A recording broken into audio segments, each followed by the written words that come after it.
Halo Bray, kembali lagi di gaptek.id dan ini adalah ketiga kalinya gue ngebahas RTX 4080.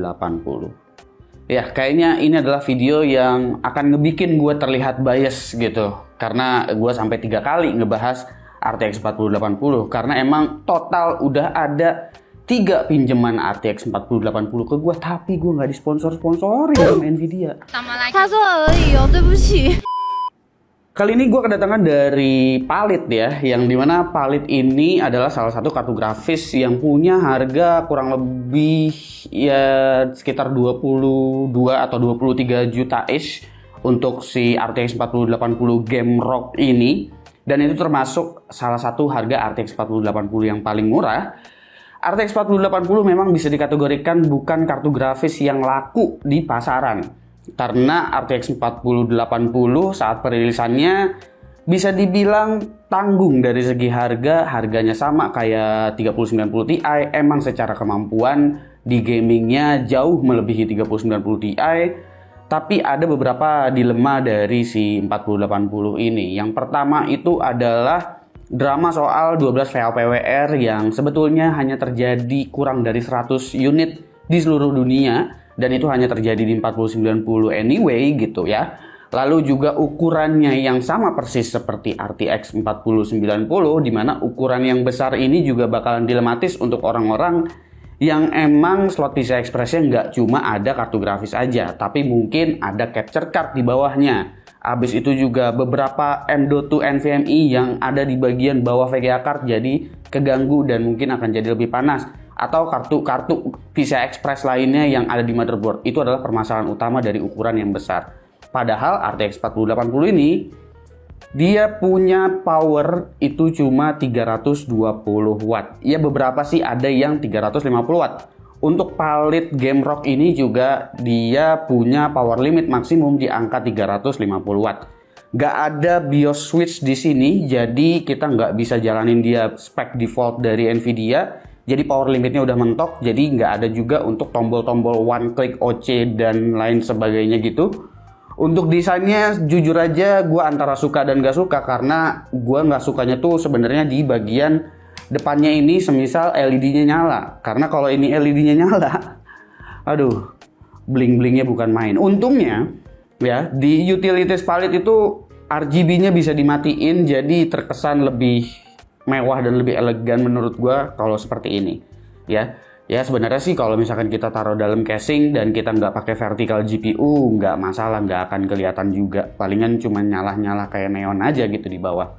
Dan untuk bagian coolingnya ini sebetulnya coolingnya dia nggak spesifik lebih dari 3 slot, sebetulnya ini cuma sekitar 2 slot aja untuk bagian heatsink heat pipe-nya, tapi yang ngebikin tebal ini adalah cover dan juga bagian fan-nya. Karena fan-nya memang juga besar. Untuk bagian belakangnya, ini bagian belakangnya gua nggak melihat ada semacam kayak thermal pad gitu sih di bagian belakang. Jadi gua rasa ini kayaknya single side atau gimana, karena gue juga nggak buka. Karena ini pinjaman, sekali lagi. Tapi gua kalau intip-intip di sini nggak ada bagian thermal pad-nya. Cuma si Palit Game Rock ini menurut gua cukup baik mendesain coolingnya, karena untuk memory junction temperaturnya di Palit Game Rock ini nggak ada masalah sama sekali. Suhu memori GDDR6X-nya aman. Bahkan yang gue kira bakalan kayak kelihatan bagus banget coolingnya dari Gigabyte, contohnya itu memori junction temperaturnya masih beroperasi di angka 90 derajat Celcius. Jadi menurut gue Palit Game Rock masih oke dari segi suhu. Kalau untuk suhu GPU sih sebetulnya RTX 40 series itu suhu GPU-nya semuanya adem. Bahkan untuk Founders Edition aja sebetulnya udah adem. Ya karena dikasih coolingnya segede gini.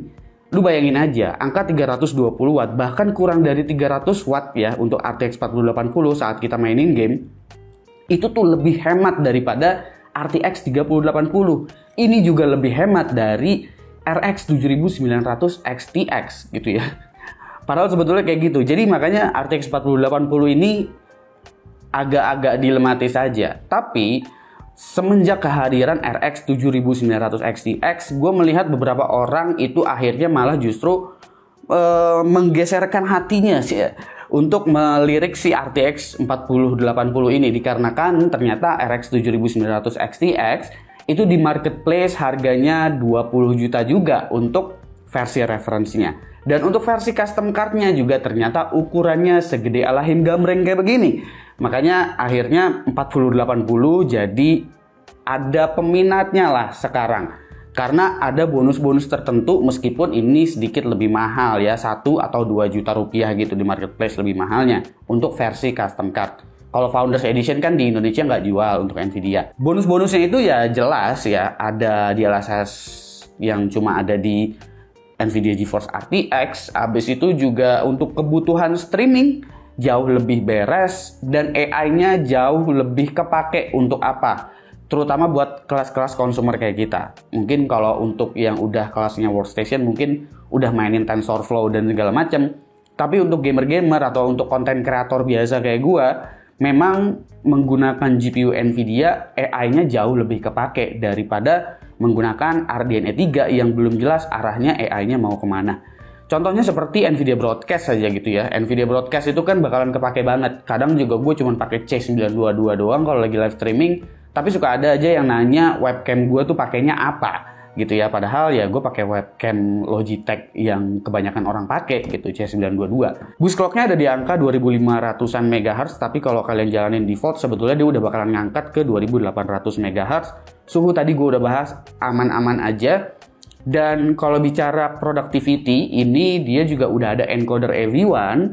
Jadi untuk DaVinci Resolve yang udah mendukung AV1 untuk ekspor videonya, ini udah cukup kenceng, tapi ternyata untuk kelas RTX 4080 itu belum sekenceng Intel Arc A770 untuk encoding AV1-nya. Ya ini sejauh pengujian gue sih, dikarenakan mungkin A770 gue kemarin hyper encode dan juga deep link-nya jalan, tapi untuk harga 20 juta mungkin bisa dibilang masih imbang-imbang dengan VGA card yang harganya cuma 6-7 juta aja. Gitu. Lalu untuk AV1 di OBS. AV1 di OBS ini sayang sekali di OBS itu belum mensupport untuk record. Sebenarnya ada pilihannya, tapi ketika gue klik start record entah kenapa dia error. Gitu. Jadi ya untuk sementara apabila kalian mau recording pakai OBS gitu, menurut gue H265 masih solusi yang paling bagus untuk si RTX 40 series ini. Untuk live streaming jelas belum bisa pakai H265, belum bisa pakai AV1, jadi kalian harus pakai H264 NVENC atau pakai Intel QuickSync kalau CPU-nya itu pakai Intel. Gua bakalan jelasin juga secara performa ini dibandingkan dengan RTX 4080 lainnya, dibandingkan juga dengan data review gua kemarin dengan RX 7900 XTX. Semuanya menggunakan testbed yang sama dengan Intel Core i9 13900K, motherboardnya Z790 Aorus Master, RAM 32GB dual channel DDR5 6000 MHz, coolingnya Aorus Waterforce X360, ada Samsung 980 Pro 500GB dengan Samsung 980 1TB. Power supply-nya GB UD 1000W PCIe Gen 5, jadi gue jalanin native di sini. Oh ya, untuk paket penjualannya itu dukungannya ini kan kartu grafisnya gede. Dia juga udah dapat untuk GPU holder, bentuknya tuh GPU holdernya kayak tiang gitu. Sebetulnya gue agak kurang suka sih dengan holder yang bentuknya tiang kayak gini, karena biasanya akan mengurangi estetika di casingnya gitu. Cuma at least dapat GPU holder ya, karena kartu grafis gede kayak gini harusnya GPU holder tuh include. Karena ada beberapa brand nih yang nggak dapat. ROG. Oke, sekarang kita cek aja performanya seperti apa untuk seri Gamerock ini dari Palit si RTX 4080-nya.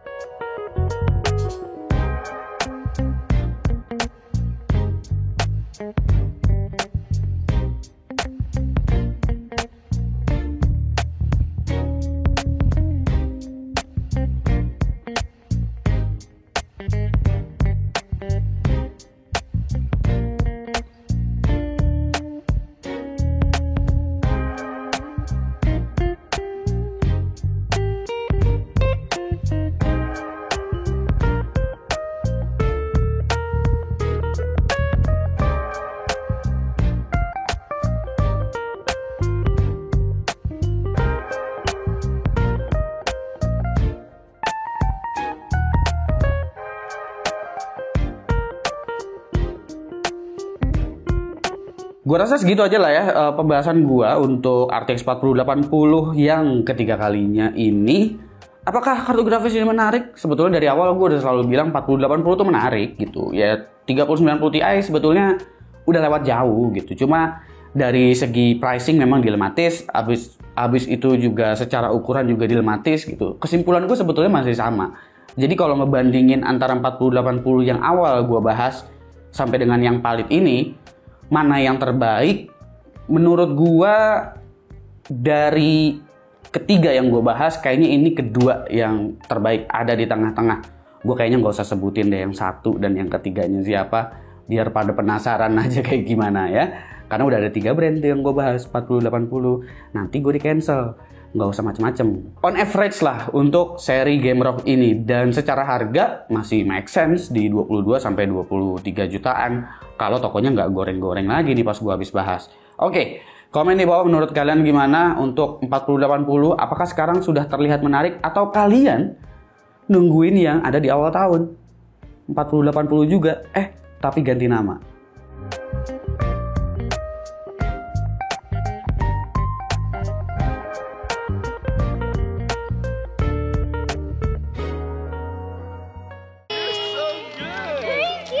Thank you so much. 谢谢。Thank you.